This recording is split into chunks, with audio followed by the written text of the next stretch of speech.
দূর বাবা, কখন ছুটি হয়ে গেছে। এই বল্টুটার সঙ্গে গল্প করতে গিয়েই বেকার দেরি হয়ে গেল। এখন মনে হচ্ছে শর্টকাট রাস্তাটাই নিতে হবে, কিন্তু না না, সাহস করতেই হবে আমাকে, না হলে 10 মিনিটে বাড়ি পৌঁছতে পারবো না। আর তা যদি না পারি তাহলে মা আমাকে মেরেই ফেলবে। তার থেকে বরং তাড়াতাড়ি পা চালাই। দেখো সবে 9টা বাজে আর রাস্তাঘাট এখনই শুনশান হয়ে গেছে। ভাল লাগে, ভয়ে গলা শুকিয়ে যাচ্ছে আমার। দূর বাবা, কেউ নেই। ওই তো কে একটা যাচ্ছে মনে হচ্ছে। যাক, ওনার সাথে গল্প করতে করতে বাকি রাস্তাটা চলে যাবো, বাঁচা গেল। ও কাকিমা দাঁড়ান।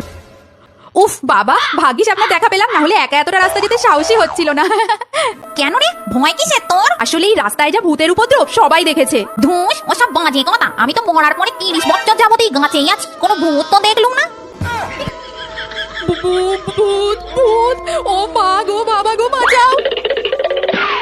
ওই দেখো, আমাকে ভূতের ভয় দেখিয়ে নিজেই পালালো। পাগল মনে হয়। না যাই, শাকচুন্নি দিদি আবার অপেক্ষা করতেছে মাছ নিয়ে।